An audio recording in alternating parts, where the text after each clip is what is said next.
Hot Rod Lincoln. Yeah, buddy. Yeah, buddy. Yeah, buddy. Welcome. Jump on in the 2025 race season. If you didn't feel like it had already started, it certainly has now. Welcome to episode 300. There's the confetti. You don't see it. It's magic confetti.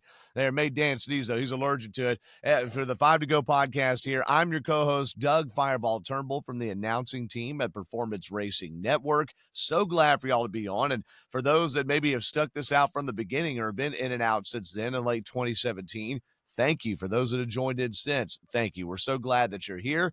And hey, it may just be a number, but we like to keep track. We love stats here, and helping us crunch the stats in the NASCAR series, if you will. He's our multimedia enthusiast, our roving racing journo. He's there parked in his man cave there with the University of North Georgia and his Aaron Rodgers jersey behind him. How much is that worth now? Devin Kupka, how you doing? I don't think it's worth that much anymore. You'll probably find it on deep discount on like NFLshop.com or something like that, because I don't know. I've been battling through something the past few days, and it really started after the news came out that the Jets were moving on from Aaron Rodgers, and I've been sick ever since then. So I don't know if that has a correlation or something, but I think it is. Yeah, I've been under the weather like the past 2 days. I didn't know who got more sick from Aaron Rodgers, you or Danica. I don't know which. I'm not sure which one. Well, I mean, we're not sure. So, all right, but hey, welcome to the show, Dev. And of course, he's the master maker of speed there, grinding the gears in the Dawsonville Speed Garage. Dan Elliott, how you doing? Doing good. And I've been sick ever since eggs went to $10 a dozen and more. But doing good. Hope everybody is well. Well, I went to Waffle House a couple days ago, and they've been making a lot of news because they have that sticker on the menus now that says 50 cents extra per egg. And my regular order at Waffle House, grilled cheese and Texas toast, double or hash brown, scatter smother covered, diced pepper to cap, does not include any eggs. And they said, do you want any eggs? And I was like, no. I told the waitress emphatically, absolutely not. Keep those things away from me. So check it out. We're coming off the Super Bowl, which really means race season, okay? Race season, baby. We are pumped. And this is episode 300, but it's not just any old episode 300. This is going to be the second time here, but the first time we're really rolling it out of putting the full episode on YouTube. We're going to be tinkering with that. There may be some weeks that doesn't work out, to be fair, if we have technological issues. But Dan's popped up there in the garage. Devin's in his man cave. I'm in our podcast studio with the financial marketing firm Impact Partnership, where I work here in Kennesaw. We're going to bring this to you every single week, the best we can anyway, and put out some shorter videos with captions and such too. We would love for you to, if you're hearing this only in the podcast form and you want to watch it at some point, this is why we've been loath to this or late to this. I always listen to podcasts. I don't sit there on YouTube and watch them. Okay. So but this is another place we wanted to be. So head on over there and at least click the like button and share and get the word out, tell people about it, that maybe this is the only place they would see it. But Dan, especially Devin too, though, has been really pushing for this, and we're glad to roll it out. So thank you all for riding along. A new era here on episode 300. Now, this week is the Daytona 500. And boys, I am pumped. All right. I really think that we got a great week of racing ahead. And it's not speed weeks, but it is today as we record. We're recording on Tuesday. This is when the cup haulers enter the track. This is when the lower series draw for qualifying. It is getting real. And we're going to go through the schedule here in a moment. But what I wanted to do is make sure that everybody is appraised on who's actually in these races, because sometimes, especially with the two lower series, you don't know who's going to even show up and run at Daytona, or even who's going to run the full season for some of those teams. They roll out stuff and you're like, oh, I didn't even know that team had shut down, or vice versa. So we've talked a lot, guys, about the open teams. And there are 9 open teams essentially going for 4 spots, or 5 if Elio Castroneves doesn't qualify, because he has that outside driver's provisional, if you will. And those teams, I'm going to read them in numerical order, are the 0-1, which used to be the 51, and it will sometimes still, or most of the season, be the 51 when it's not driven by Corey LaJoie. But Corey LaJoie is going to have Take 5 oil on that paint scheme. Then you've got the number 40, Justin Allgaier, Travelers Whiskey. You got another whiskey brand sponsoring the 44, that's NY Racing, JJ Yaley. I should back up. Justin Allgaier's team is who? Junior Motorsports, a.k.a. Hendrick's 5th car. Yes. Okay, but that's number 40, Justin Allgaier. Number 44, J.J. Yaley. Number 56, the Tricon Garage. That's really Joe Gibbs Racing, right? I mean, come on. But that's Martin Truex Jr. He's going to roll out there at Bass Pro. Then you have the 62 entry Beard Motorsports, Anthony Alfredo. Got a few more. 66, that's Garage 66, Carl Long's team. Chandler Smith, that's the one Mike Wallace is going to drive. That didn't work out. The 78 will be BJ McLeod, who's going to run mainly the super speedway races this year. Jimmy Johnson's going to have the 84. He is not locked into this race. And the only one of these drivers that's locked in some shape or form is Project 91, number 91, Elio Castroneves. So those are 9 drivers that are going for these 4 open spots. The 36 charter teams, and yes, that includes 2311 and Front Row and their third teams, by the way, they are locked in. The way the qualifying deal works, and it's a little different at Daytona. I think it used to be more confusing than this. The 36 cars, they are locked in. And then you have, from qualifying, the 2 fastest open cars. So the 2 fastest of the 9 open teams, they're going to time their way into the race. And then you have the fastest open car in each qualifying race is going to race into the Daytona 500.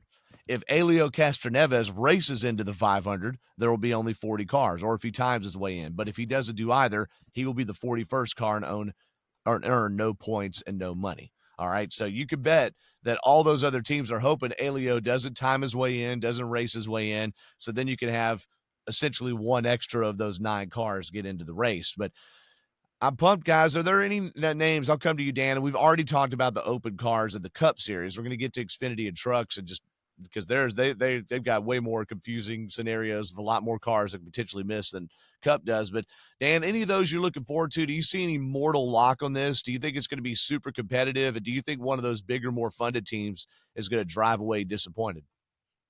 I don't know that any of the bigger, well-funded teams will go away disappointed.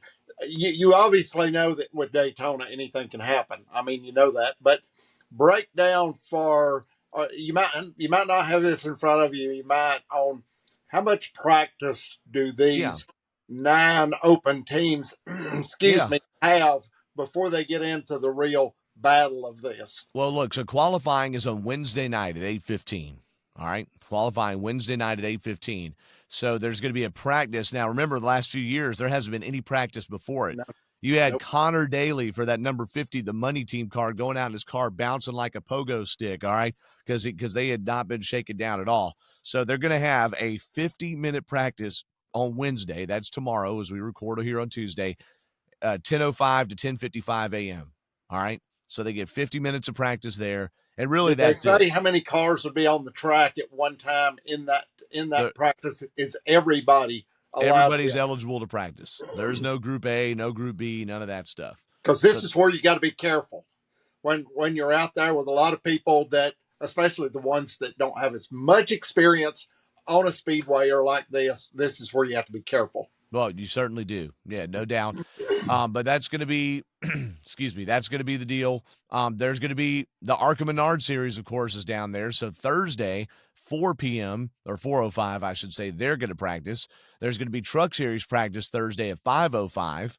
The Xfinity cars still will not have hit the track, okay, at that point. And then the qualifying races on Thursday are at 7 p.m. They're called the duels, 150 miles each, 7 p.m. and 8:45 p.m.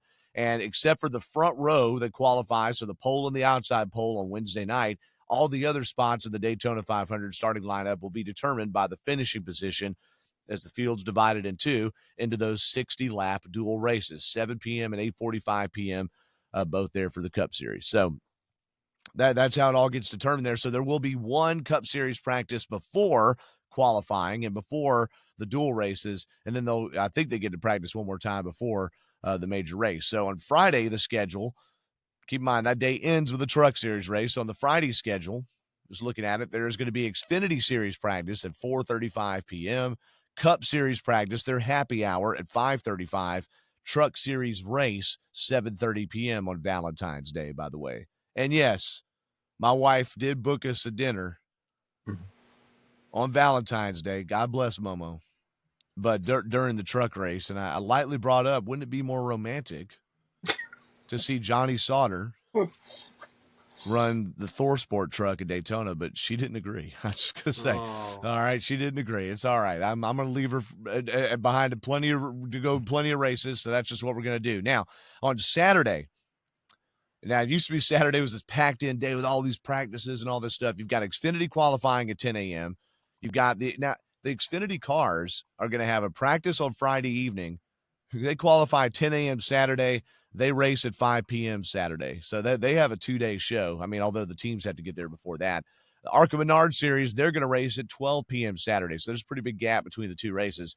ARCA is going to be a 200 miler. The Xfinity race will be a 300 miler, 5 p.m. on Saturday. And then, of course, Sunday's Daytona 500, where the race is set that says 2:30. It's usually a little bit after that, but that's the only on-track activity, as is often the case on Sunday there. So I know y'all had enough of me talking there, but that's the breakdown of the weekend. 3 of the 4 series get 1 practice. The Cup Series gets 2 practices, 1 before qualifying, 1 after. Cup qualifies on Friday. The duels are on the Cup qualifies on Wednesday. Duels are on Thursday. Big races on Sunday. That's how it breaks down. Are you happy, Devin, that we're seeing a little more practice at least for the Great American Race? Yeah, it's nice that there's a practice session tomorrow right before qualifying, because it was always kind of weird that they didn't have any practice before qualifying. But I guess it is to kind of make it similar to the other drafting tracks on the schedule. I mean, it's the biggest race of the year. I mean, and they give extra practice for the championship race, but not. I don't know. Anyway. I'm glad that that's the way it's shaken out. Now, there are 41 drivers for 38 spots in the Xfinity race on Saturday. I'm not going to go down the whole list of who's driving where, because that I did that last year, and I think we all fell. I think Dan fell asleep when I did that. Honestly, I don't know, but here's some of the ones that have drivers that either they're one-off teams or whichever. Okay, so there's the 07 SS Greenlight Racing. That's Patrick Emmerling. The 19 is Justin Bonsignor. He's a modified driver who ran a couple races last year, and he announced that he had initially announced a 5-race deal with Gibbs in the 19 car. Now it's expanded to a 9-race deal for the 25 season in Xfinity. So Bonsignor, modified driver, going to the big top, buddy. He'll be in the 19. Ryan Truex, who has no Joe Gibbs Racing races scheduled this year. I think that's after winning 2 races last year. Okay. He'll be Ryan Truex in the 24 for Sam Hunt Racing. It looks like RSS Racing has entered the number 29 machine, but it's driver to be announced. Jordan Anderson's going to race his own number 32. Greg Van Alst is going to run the first of 19 races scheduled for Joey Gase Racing, he announced this past week. He'll be in the 35. Cesar Baccarella for Alpha Prime Racing. Cesar Baccarella will be in the 45 machine. Joey Gase will be in his cell phone 53. That old Derek Cope team, he's coming back. Derek Cope is. And Leland Honeyman is going to race the 70. Carson Ware, Cody's younger brother, Rick's son, will be in the 74 for Mike Harmon. And then DGM Racing is going to enter the 91 for Josh Malicki and the 92 for CJ McLaughlin. Now, they've had a lot of drivers change teams on there, and I want to go down the list and see, because there's a couple of spots that I see like not open. For instance, the 02 team that Leland Honeyman III race last year is not entered in Daytona at all. They are going to race, I think, 2 Truck Series teams. Young's Motorsports is. So I was a little bit surprised to see that one missing. And then also too, I mean, we know like Christian Eckes, he's going to go to Colleague Racing in the 16 car. Joe Gibbs has cleared the deck with its drivers. Brandon Jones is back, but Jones is going to be in the 20, not the number 19. That'll be a little getting used to, with William Sawalich in the 18 machine. And then they also have Tanner Gray, who's going to be, or rather Taylor Gray, who's going to be in the 54. So they cleared the deck. There were big changes at Junior Motorsports. In fact, the only returning drivers there are Justin Allgaier and Sammy Smith. You'll have the 88 Connor Zilish and the Carson Quapple machine, which will be the number 1. All right, so those are just some of the big teams that are changing around. Also, Matt DiBenedetto, who was in the 38 last year, he is going to be, Matt DiBenedetto is in the number 99. And there's actually not a number 38 for RSS entered at Daytona. So I'm guessing whatever team that is will be the 29 team. Okay, so those are just a few of the changes, again, there on the Daytona entry list for Xfinity Series. Of all, and there were many announcements, okay, many teams that change drivers. That happens every year in Xfinity. I'll come to you first, Devin. Were there any that you were particularly either eyebrow raising at, whether it's Junior Motorsports, JGR, maybe some of the smaller teams? Or is there anything you're looking forward to? Haas factory team with Sheldon Creed and Sam Mayer, cars 00 and 41, that you're sort of looking to make some noise or wondering how they'll shake out?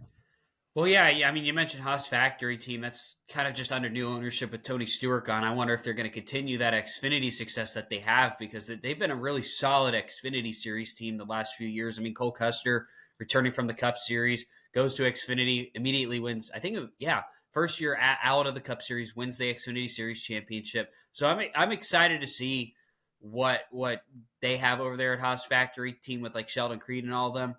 And I have a feeling that those two drivers made that move to go to Haas Factory Team to get themselves a ride in the Cup Series, because Haas Factory Team in the past has had that success where they're able to put drivers into the Cup Series, and those are two drivers that are looking to get in, at least get in one day.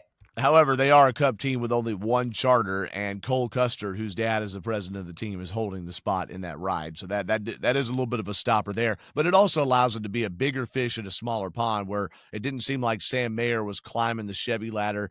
Sheldon Creed has seemed like a driver without a permanent home for a long time, too. Hey, I misspoke earlier, and I apologize. Young's Motorsports, I just had brain flatulence there. Okay. They were the 42 car last year, and they are entered with Anthony Alfredo for this season. He's running full time for them. So Anthony Alfredo was at Our Motorsports a year ago, and he is moved to the 42. So my apologies on that.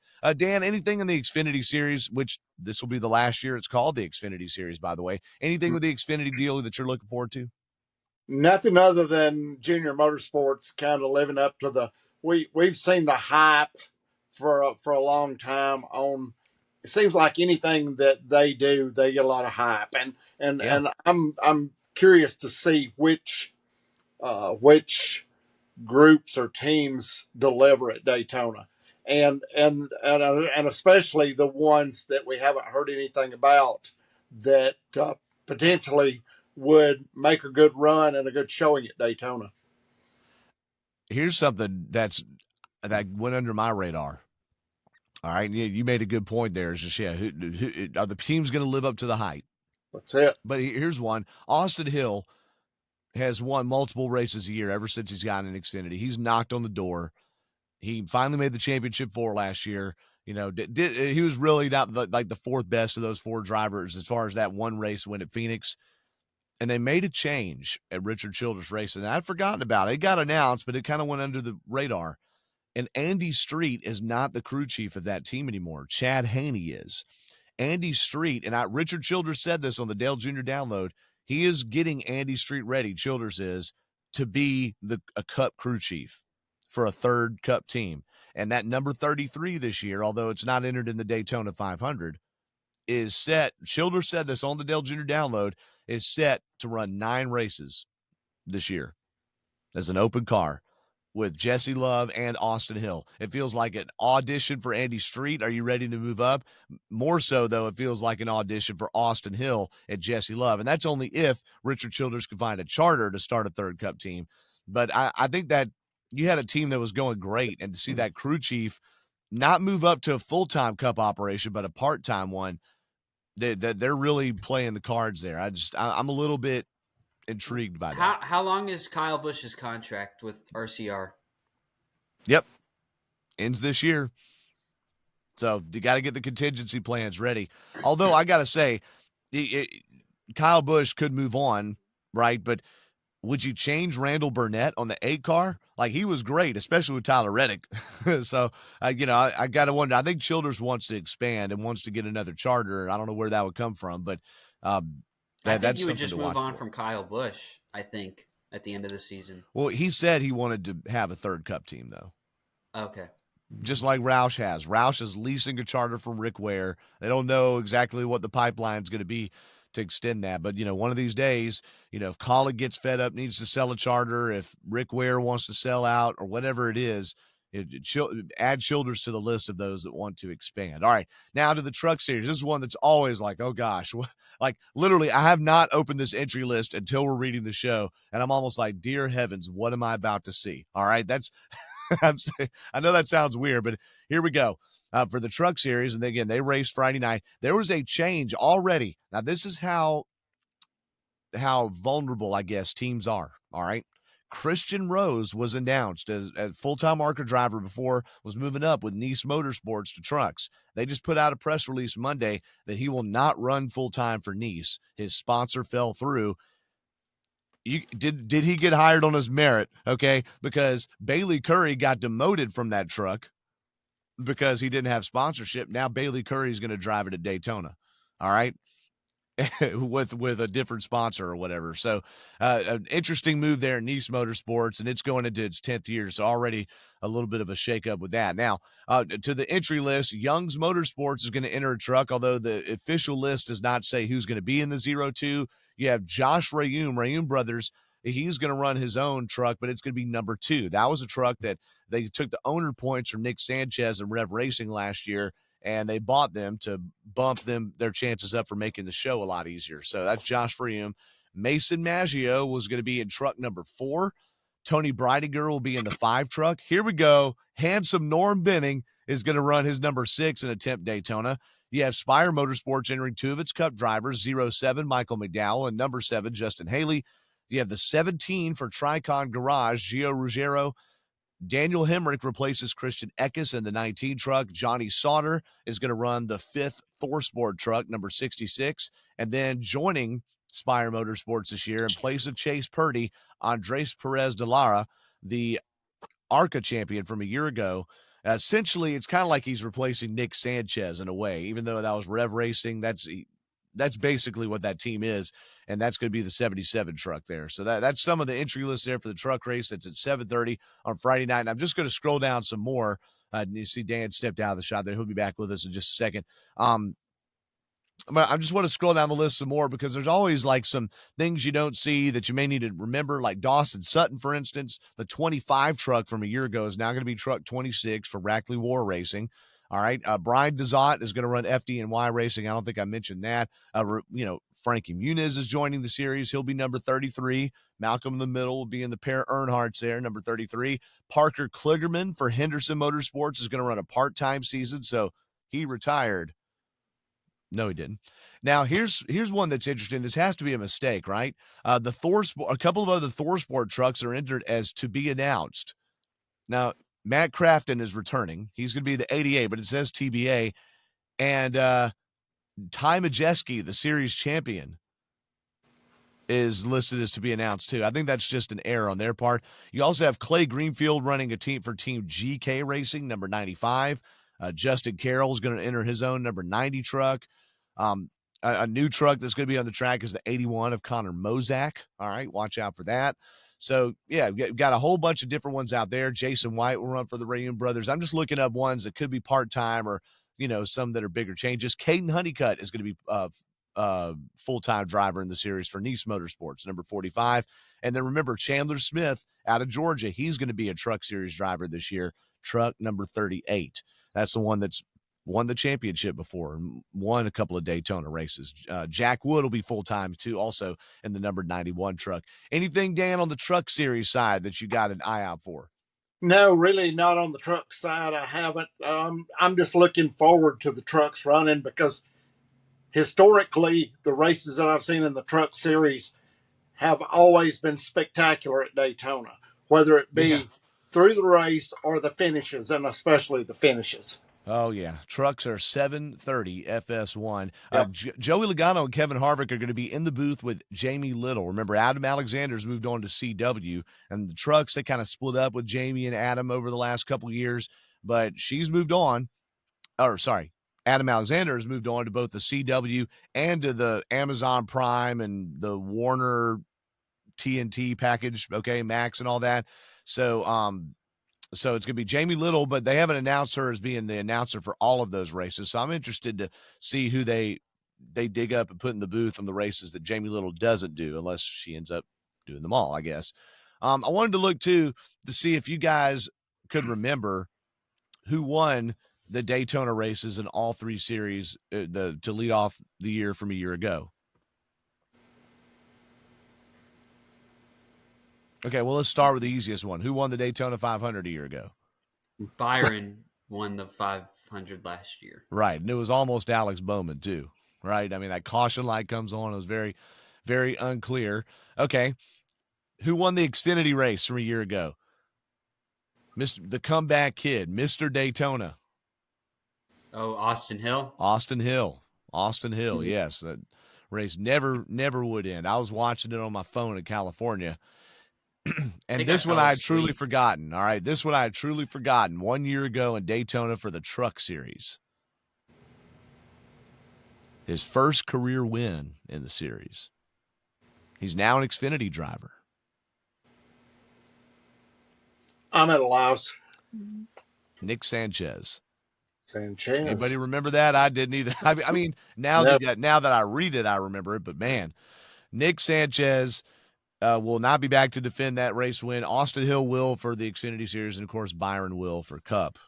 And then lastly, who won the only NASCAR convertible series race at Daytona? No, I'm just kidding. Okay, that was Shorty Rollins, by the way, in 1959. Okay, all right, now. I thought it might have been Fireball.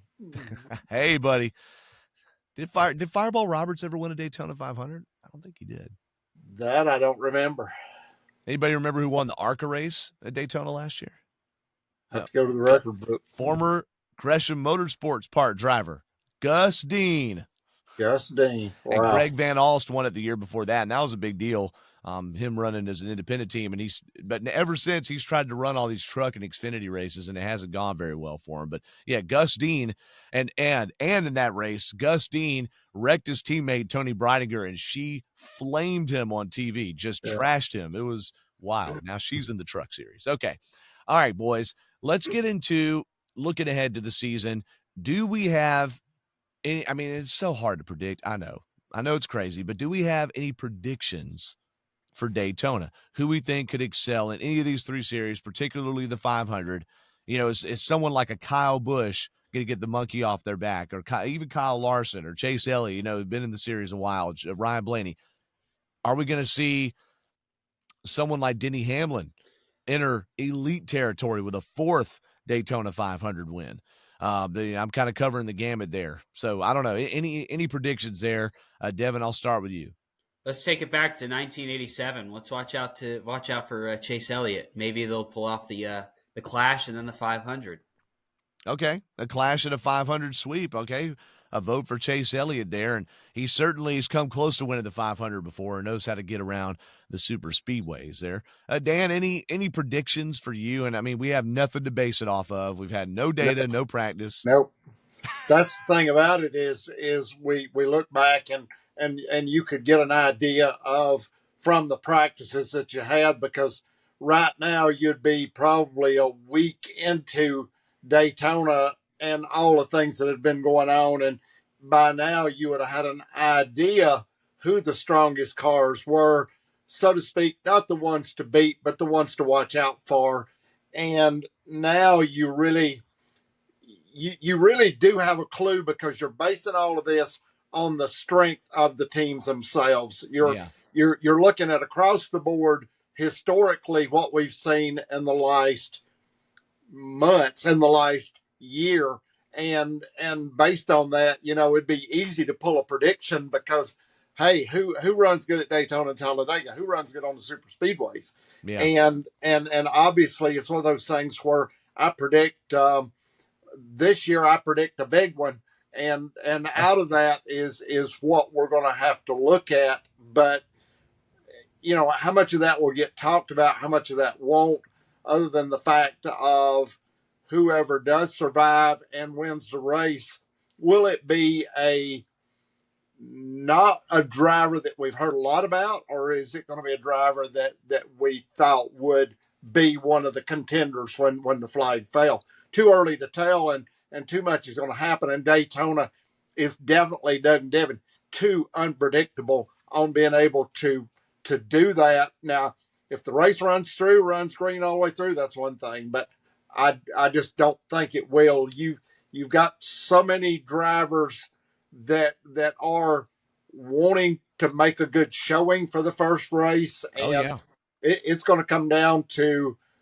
being able to stay out of trouble and be there at the end. That's basically what you're looking at, I feel.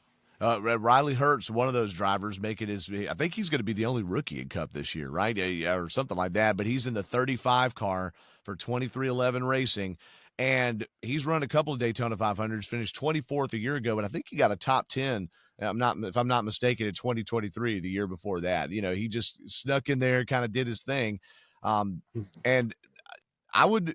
I'm not expecting Riley Hurts to go out and storm the world, but I do think that he has improved enough as a driver that he can make some noise somewhere. He won't just be an also ran in the Cup Series, but it's just so tough. I could say that about almost every driver up there too. Here's one. I'll take a prediction. Brad Keselowski is so good at super speedways, but he's also been the tip of the spear in a lot of those super speedway wrecks of late, whether his faults or not. It's just he's been the person with the bump. He's also been right there at the finish, like almost every time, and I just think Brad Keselowski is going to knock on the door and get through in the Daytona 500. That's one of the crown jewels he does not have. So put me down for car number 6 based on only things in the past and nothing that we've seen this season. Brad Keselowski. And I'm gonna ask both of y'all for a prediction. Who do you think is going to be the most vocal Cup driver at Daytona?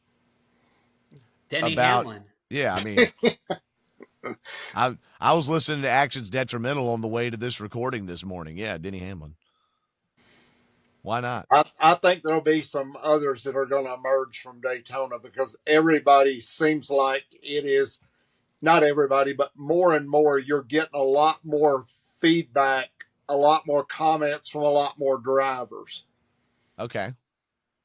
So put you down for, but do you have anybody that you think of that might be the most? No, probably be Danica Patrick. It'd probably be no. Nah, she's commenting on politics now. I think. Yeah, but it is Daytona. It is Daytona. Yeah, it is Daytona. And in that is I told you, I said I can't wait to see, and I don't know what this is going to be, but I can't wait to see what NASCAR surprises me with at Daytona, because I've told you over the years, I always thought that they'd run out of things to surprise me with at Daytona, and they've never let me down yet. And I'm waiting to see what Daytona has in store, and I'm dead serious on this. I'm waiting to see what Daytona has in store for me this year to surprise me. Okay. Hey, I think we're open for a surprise for sure. I was trying to pour over in my mind without looking it up because Atlanta's super speedway now, just with the package and everything, who were the 6 super speedway winners of Cup last year? And I had them all but one. I couldn't remember for the life of me the Talladega fall race winner. And it was Ricky Stenhouse Jr. Yeah, that tore up door on the side. Kyle Larson was not choosing not to push Brad Keselowski, I think it was, right? There's a whole Chevy not helping a Ford thing, and a Chevy won. So Ricky Stenhouse there. By the way, part of the reason I picked Brad for the 500 is for the same reason that Ricky's won one. Ricky is always good at super speedways, and always accused of being the one that starts the wrecks, it seems like, or a lot of times is. And I feel like just Brad falls in that same mold. The other super speedway winners, by the way, your 2 Atlanta winners were Daniel Suarez and Joey Logano. Your 2 Daytona winners were William Byron and Harrison Burton. Your 2 Talladega winners, Tyler Reddick and Ricky Stenhouse Jr. So every manufacturer won on a super speedway a year ago. You had young drivers, older drivers, had the whole gamut covered. In other words, anybody could do it. And I agree, Dan. Who's going to surprise us at Daytona? I'll tell you this. Our last Daytona 500 winners, Byron is an elite level driver. Just he's had a shorter career, so he doesn't have like a Cup championship yet. But you look at the races before, Stenhouse and McDowell, Austin Cindric, and you have to go back to Denny Hamlin in 2020 to get where the elite drivers have been winning Daytona. That have Cup wins and have been championship contenders constantly. The level of winner in the Daytona 500 has become less elite of late. No offense to Michael McDowell, right? It's become a lot more of a crapshoot, is what I mean. The winners that usually win Daytona, they may be the less elite at the time, but they are up and coming as far as they definitely earn their spot, whether it be from something to happen during the race or something beyond the control of some of the other drivers. But that's just what they call that's racing. That's racing. That's for sure. But Yep. it's especially 21, 22, 23. McDowell, Cindric in his rookie season, and then Ricky Stenhouse Jr., who's been, B minus level driver his whole career, and he's had a long career. So I'd like to see one of the stars come up and grab the sport by the horns, especially with Fox promoting the snot out of the Indy 500, which I love, or out of the IndyCar series, which I love that they're doing. But they have way better commercials. They're promoting the drivers, the stars. My wife, who does not like the Super Bowl, watched it for the commercials. All right. Momo laughed at the Joseph Newgarden commercial with Joseph Newgarden's single sperm outracing the other sperm. Okay. Like that's, it is funny, right? And Tom Brady saying he's not that good looking. They had a Tom Brady in an IndyCar commercial talking about Joseph Newgarden. They had no NASCAR drivers in the Daytona 500 commercial. They just had old footage. I will say during the Super Bowl broadcast, though, guess who was spotted? Mr. Chase Elliott and all of his excitement up there in his box. Yes. They invited Chase Elliott to the Super Bowl, I'm assuming. I don't know, but I don't think Chase was just like, I'm going to go to New Orleans, go to the Super Bowl. Looked like a good time down there. I'm sure it was. But, yeah, so they did have a NASCAR driver there so they could sideways promote the Daytona 500. I want our stars to go and be stars, all right? Even if that means that some of the little guys don't win the Daytona 500. It's time for the stars. All right. So, now, Doug, are you wanting to see an emergence of an elite driver for the total series of the year or for Daytona specifically? I just think the Daytona 500 is going to lose luster if it continues to be a crapshoot every time. But here's my thing, though, with that. Is that's every drafting track. Atlanta, Talladega, it's all of them. Define crapshoot. You know what a crapshoot is? I just think if the crapshoot is constantly having what seems like almost a random winner, that's going to lessen the appeal of that race. And the deal is having Talladega races and Daytona summer races and Atlanta races matter a little bit less because the style of pack racing is less detrimental to the sport in a way than having the race that gets promoted and watched the most. Do you think it would be healthier for the sport? And I'll ask both of you. Do you think it'd be healthier for the sport to have a different winner for every event this year? Or no. All right. Okay. No. You got no stars. You got to have some people come in and whoop up on the others a little bit. I'm not saying 10 races winning. But if you have no one that ever gets out, like, look, why still root for the Chiefs right now in the NFL?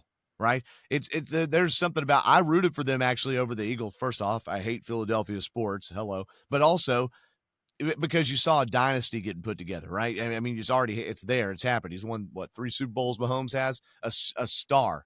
If you had a different team win the Super Bowl every year, and then the next year there were 7-9 or whatever, 7-10 or something, you don't have anything building on anything else. A different NFL MVP every year, a different sacks leader every year. Like, you want to see sometimes somebody step out a little bit above the others and be an actual star. Parity is great, but too much is not good.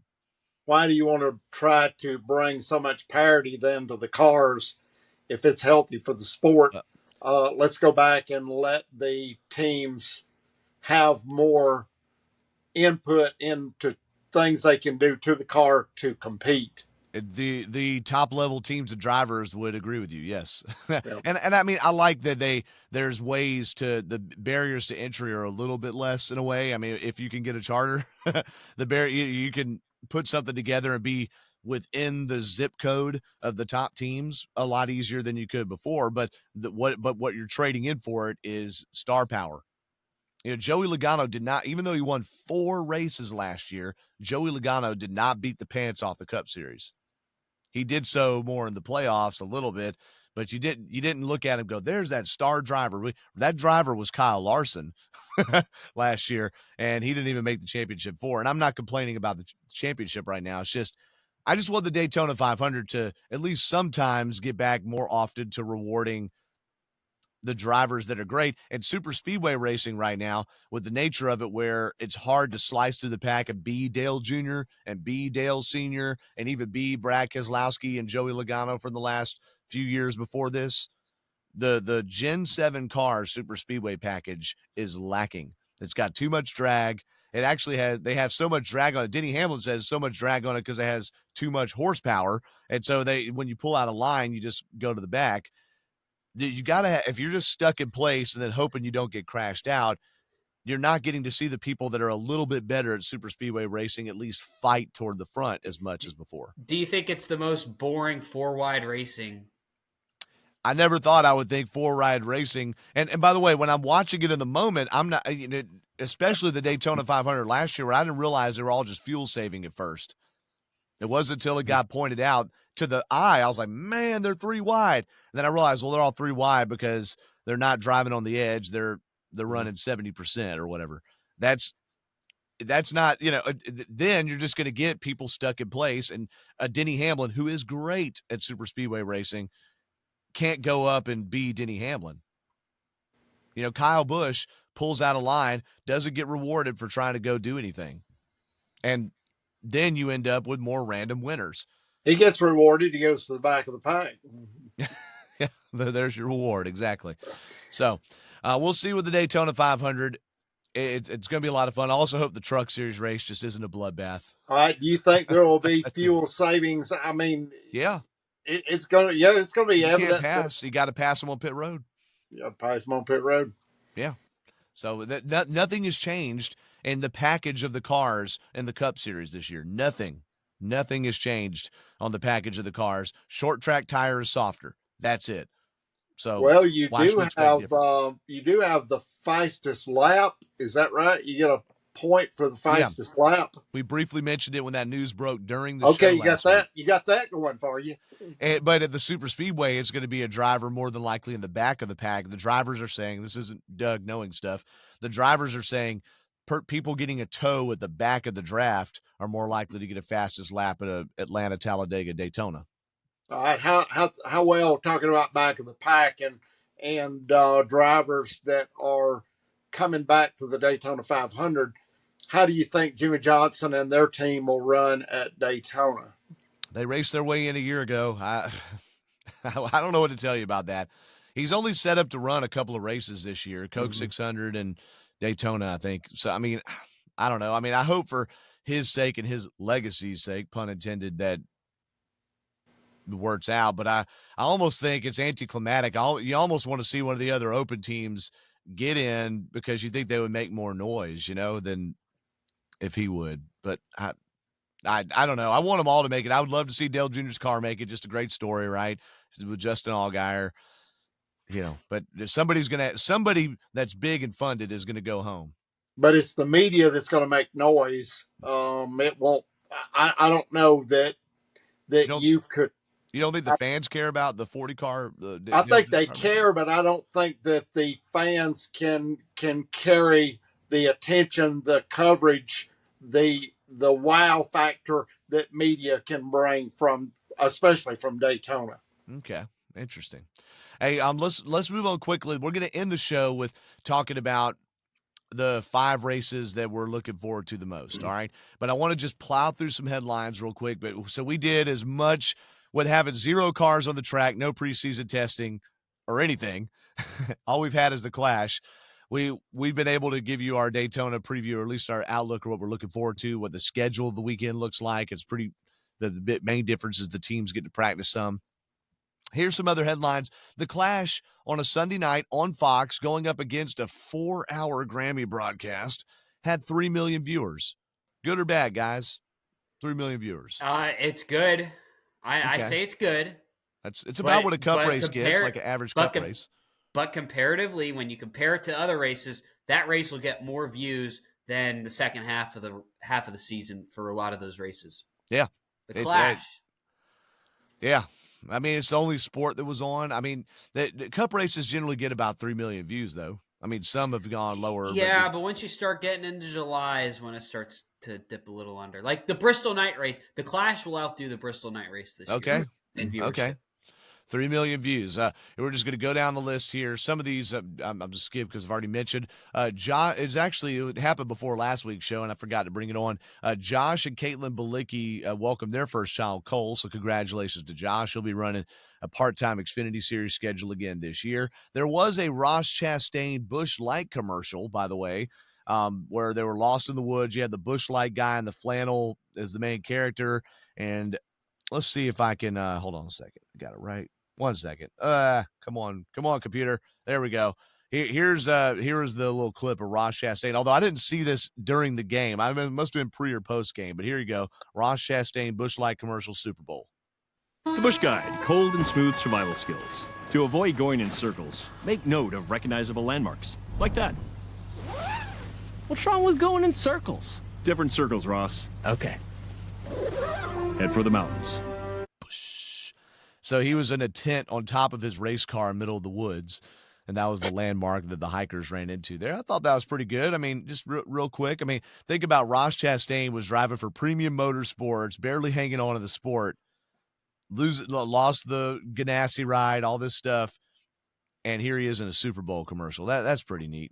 Also, Busch Light in collaboration, limited edition Busch Light cans for the Daytona 500. If That's somebody right. can find me a case, please send one my way, because I've been looking all over the place. Because Busch Light says they're in Florida, Georgia, North Carolina, and South Carolina. I haven't found a case of them yet. Marketed Now, directly to the South. Marketed directly to them. the South. They don't have them in California, I guess. Okay. Yeah, we'll do it. I'll have a look myself. Does anybody have a picture? Does anybody have a picture on screen they can show what that looks like? The can. You'll know when you see it in the grocery store. It'll say like Busch Light Daytona 500 on the box. It's sort of like what the Supreme Court said years ago about obscenity. I can't define it, but I'll know it when I see it. Okay, now here's another one too. There will be no rookie stripes on the cars of the top 3 series this year. Okay, I don't know what problem we were fixing there. Dan, you think it's branding though, right? I don't know what it is, because honestly, Doug, the rookie stripe is irrelevant anyway, because define a rookie, show me a rookie anymore, because these drivers from birth, from the time they're born, they're in a race car. Their car seat has a steering wheel, and they've got a simulator in front of them from the time they're born, and you're doing all of this stuff, and it comes natural, more so to the kids today than it would be for my generation, by all means. Yeah, that's a good point. It's just, are they really rookies anymore? Of course. No, they're not rookies. Plop them in the Cup Series there, and you see them make, well, quote, rookie mistakes. But they didn't want to put a rookie bumper on Elio Castroneves' car. That's the only thing I could think of is why they're fixing a problem that no one asked to be fixed. But okay, or no one that I know of asked to be fixed. Anthony Mackie, the actor, and if you don't know who he is, he's been a bunch of different stuff. You'd recognize it, but he's going to be the Daytona 500 Grand Marshal. That's a big deal. Akinori Ogata, another former Gresham Motorsports Park driver. He raced in the K&N Series at Gresham Motorsports Park. He is he's announced his own truck series team, Akinori Performance. He's run part-time Xfinity deals the last few years. It'll be number 63 that'll run in select events. One we're going to stop on here, NASCAR is going to have an in-race shared reality experience. It's going to have LED domes with the company called, I think it's Cosm. I'm not sure, COSM, Cosm. And they're going to show the Daytona 500 in LA and Dallas in these LED domes with an in-race share reality experience. I'm saying that buzzword again. Dev, you got excited about it, and you said there may be one coming to another part of the South too. Yeah, they announced actually they're building one here in Atlanta, which will be the 3rd or 4th location. But these are really cool venues. Now, I don't know how much it is to get into it, but it's as if you're at whatever the event is, because I've seen a couple of college football games that have been shown there. Oh, it's basically this big area. It's this huge wall. Think about a movie theater. About a movie theater, but it wraps around you a little bit. But everybody's sitting down, and it's a huge screen, and you're watching, whatever football game, race, or whatever, and it feels like you're there. That's what it kind of looks like, and there's just all these things all over the place. So, well, Doug, doesn't Atlanta already have 2 of those? Or they did have? They call them the Cyclorama, and it used to be at Six Flags. It was a Chevy show. The Chevy show at Six Flags. I remember that. Yeah, the Cyclorama is now inside the Atlanta History Center. Yes. A painted 360-degree view of the What a Battle of novel Atlanta. idea. What a novel idea. Now it's an LED. So if it comes to Atlanta, 5 to Go is going to bring it to you. Okay. Yes, yes. We'll do some social, we'll do something and see what we can do. But that seems like a cool experience. And I kind of am surprised it's only taken this long to get there, I've considering all the actually got a technology. 55-gallon drum. I can do the same thing with myself and just sit in it. I will say, put- Doug, the first time I saw any of these events pop up was like over the past like 6 months or so. Okay. Like when the football season began. So it's like brand new. And they have a partnership with Fox too, so that's why. That makes sense. I sort of think more live sports should just be shown in movie theaters, right? I mean, people aren't going to movie. They should just have that more often. What is a movie theater?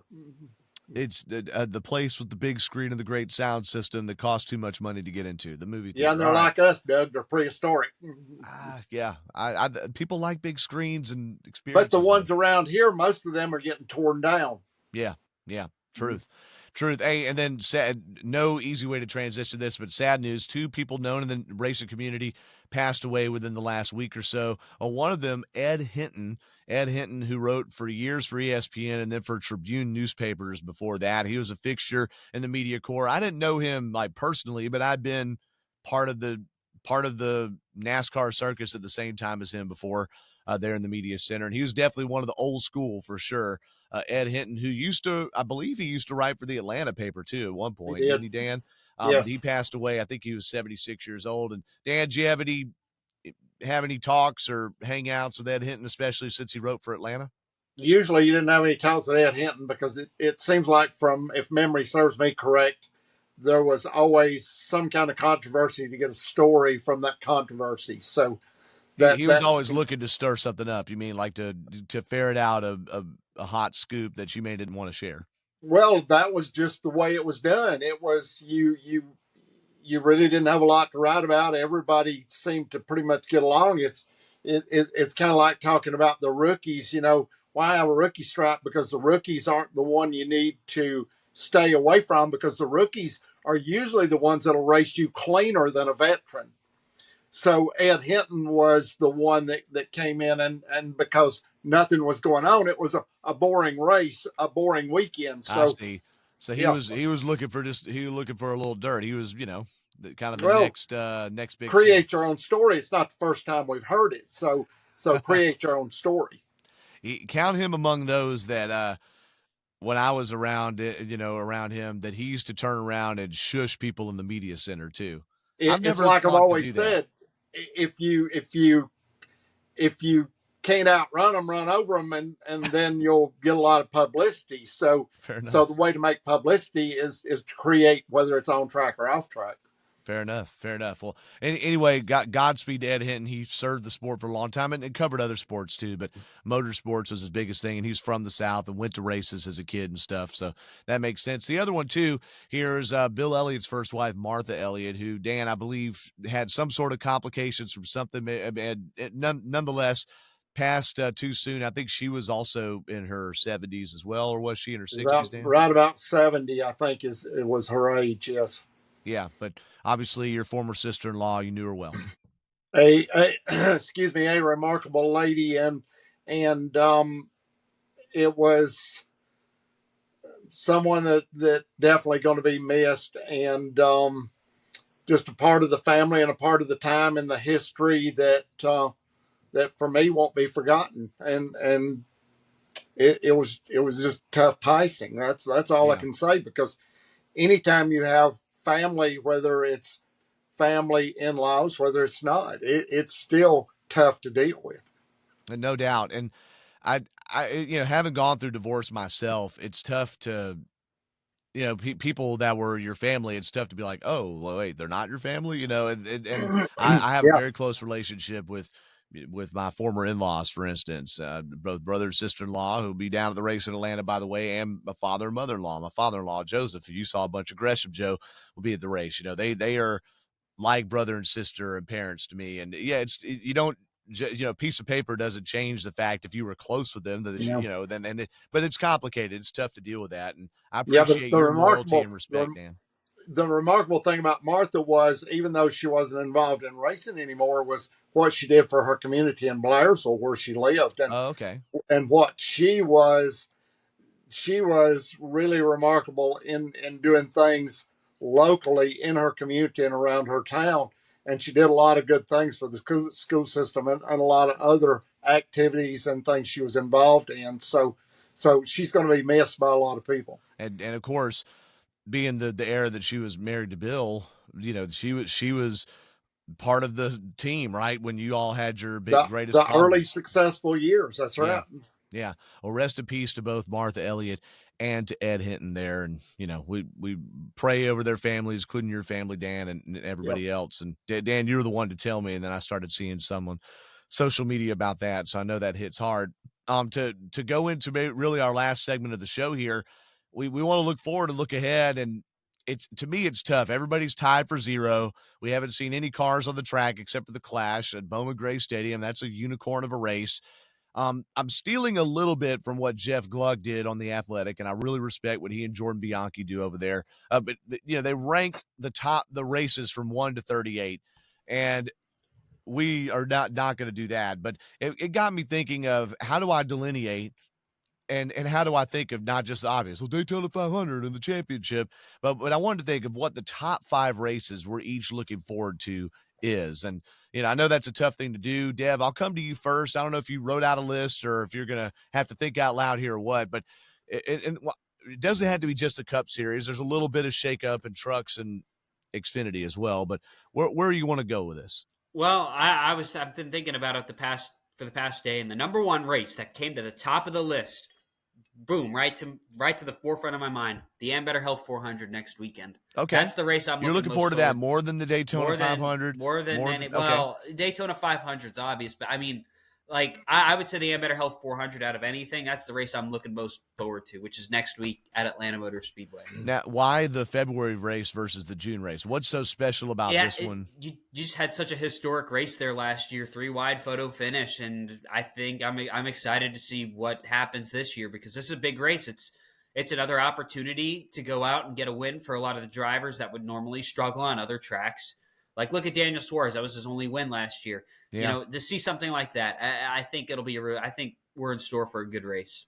Okay. The Ambetter Health 400 here coming up just in about a week and a half from when we record this. Could it be historic? What are we going to see? Do you have your others of the top 5 etched out there? The 3 other ones. I have 3 others. I don't know if I have a 5th. I'd say Mexico City for sure. Oh, yeah. And then I'd say the Coca-Cola 600. I'm hoping we get a full race this year. And then the Brickyard 400. Yeah. Those are the races I'm looking most forward to. And then how about Gateway in the playoffs? I want to see how that turns out too. Okay. A lot of people are voting down on Gateway in the playoffs. So I think that's interesting. You're voting it up. But yeah, I'm glad that I like seeing a change in the playoff lineup, right? New Hampshire is going to be in the playoffs too. It's good to just have different races be part of that 10 race stretch. No, because the drivers will attack the track differently in the playoffs. So think about a Gateway. It's kind of similar to a New Hampshire. It's like if you merge New Hampshire and Martinsville together, you get Gateway. That's basically what it is. So okay. And Martinsville, we see that race in the playoffs. It's normally one of the better races of the year. Yeah. So, that's going to be fun. I like it. Okay. So Deb will put you down for really some crown jewels, right? So Atlanta Motor Speedway, first race, Daytona 500, Coke 600, Brickyard 400, and Gateway playoffs. All right. Here we go. We got Stephen A. Smith. Dan Elliott at shakinghishead.com over there. What? So what do you want, Dan?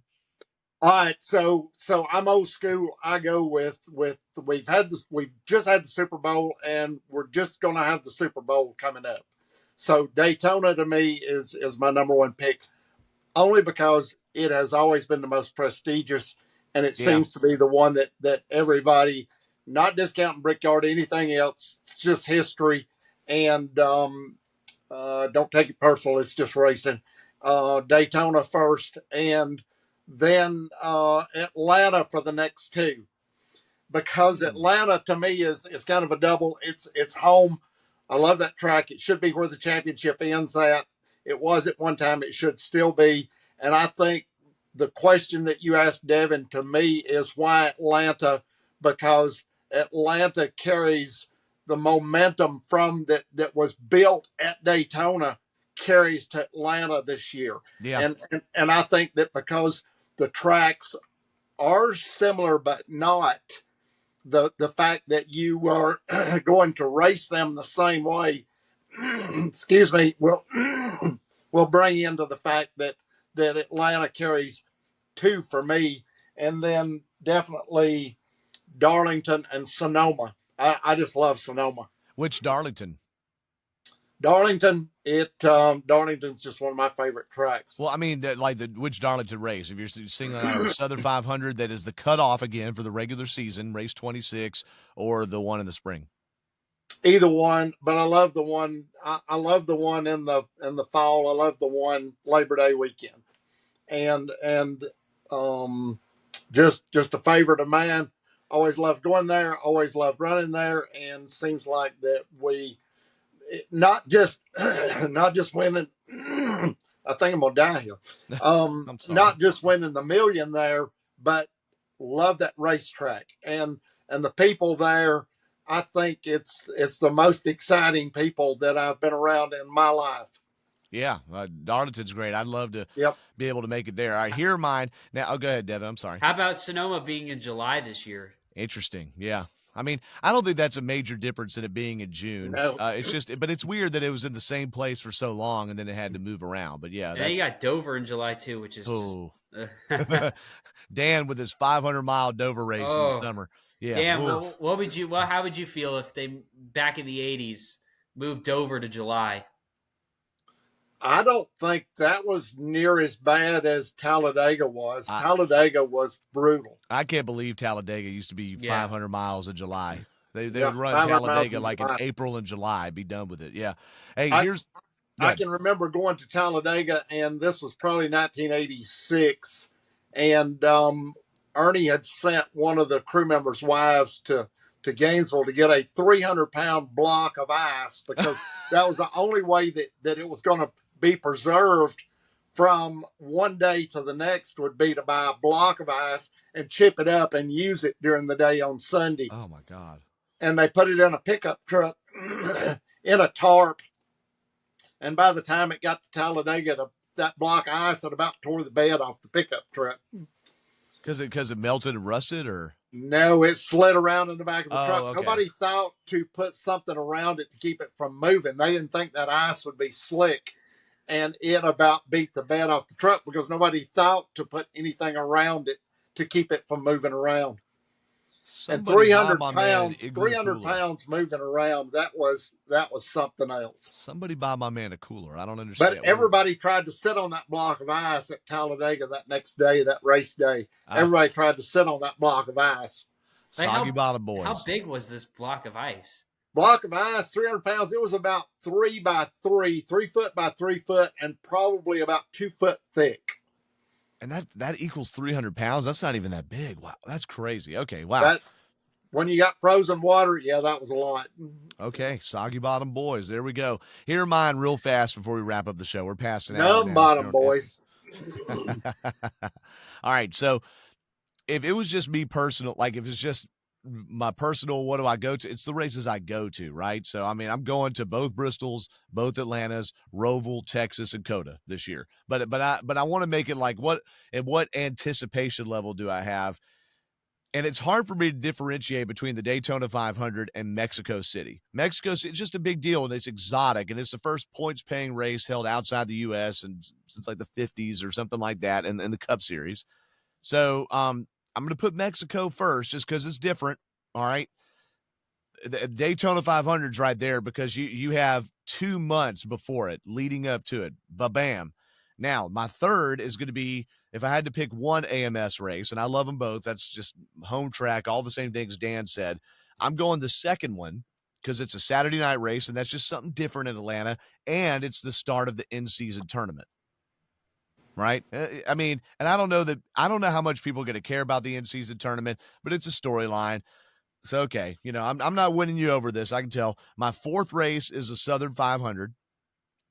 I feel like Darlington had to be on this list somewhere. And with that race being the cutoff and it being the slicker hot track, that Southern 500, often produces something you don't expect. I think Eric Jones 2022, for instance.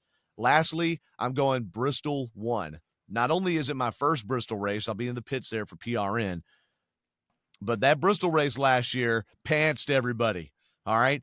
And if it's cold again and we have the right combination of things, could we see big time tire wear? So Bristol 1 is my 5th race. So Mexico and Daytona, they're tied for 1 for me. And then Atlanta 2, Southern 500, Bristol 1.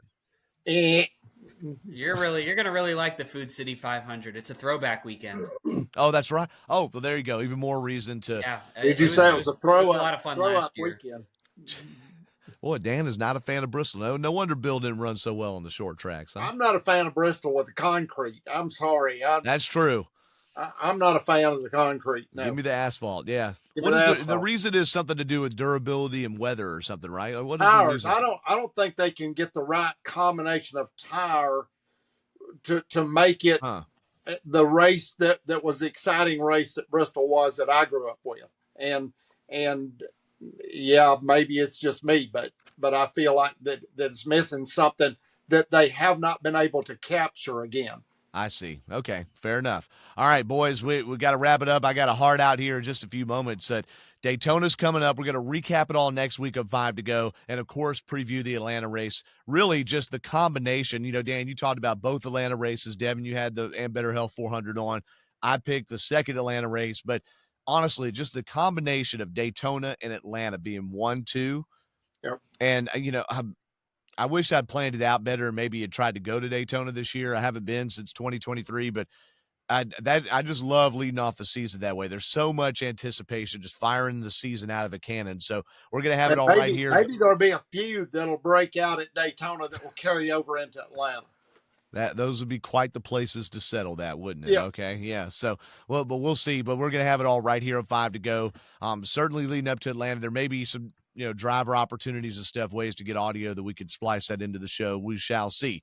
Now, I remember last year, Joey Logano won the pole for the Daytona 500, and that was part of the Atlanta media availability. And we had one-on-one with Joey here for the show. I'm very memorable for Joey, I'm sure. He was like, I can't wait to talk to 5 to go again. Yeah. How about that Kyle Busch interview last year? That was good. Yeah, sitting with him at Cheddar's. That was good. Let's hope some more of that comes together. All right, final thoughts here as we head into the Great American Race. I think this is the 67th Daytona 500, right? Am I right about that? Something like that. Pretty sure. So, Dev, go for it, man. What you got?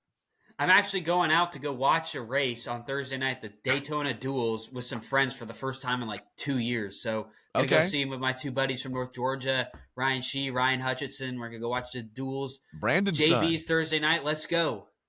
Okay, there you go. Thursday night, the Duels. I'll be DJing trivia both during qualifying Wednesday, and I'm doing a fill-in show Wednesday and during the Duels on Thursday. So I hope I catch them on the screen to the restaurants there. By the way, it is the 67th Daytona 500. Just clarified that. Dr. Dano Elliott, what you got, man? Final thoughts.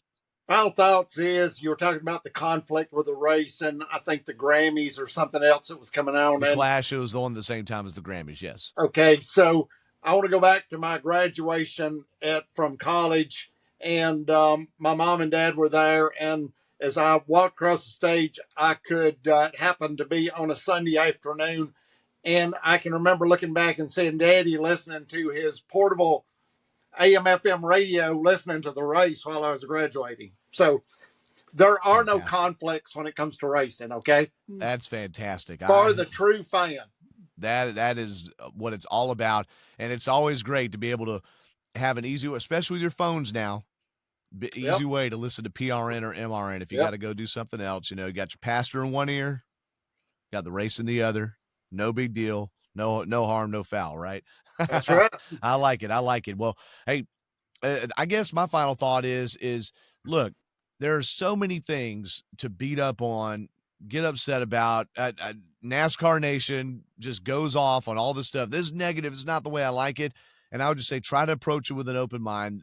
That I really feel like the sport is trying to correct some of the wrongs and do things right. And I'm not a Pollyanna PR person or anything like that for racing, but just we're going to sit here and analyze it and sometimes be negative on this show too. But please just think about this is a huge spectacle, and you're going to see something you don't know what you're going to see on Sunday. I got to say, when the Formula One cars launch in Melbourne here in less than a month or around a month, you're going to kind of have an idea of who's going to be super fast, really right out the gate as soon as practice happens and qualifying happens. In NASCAR, especially with how we start with 2 super speedway races, you have no idea. So enjoy them. Yes, there might be something you don't like, but I think we're going to see something we haven't seen. And what if one of these open cars were to come up and contend for the Daytona 500 win? That would be incredible. As much as I'd love to see the superstars do it, somebody's life will change here very shortly, and in the other 3 series too. Remember ARCA. All right, guys. He's Devin. He's Dan. I'm Doug. Be sure and go to our 5 to Go podcast Facebook page. We put the new episodes up and some other things as well.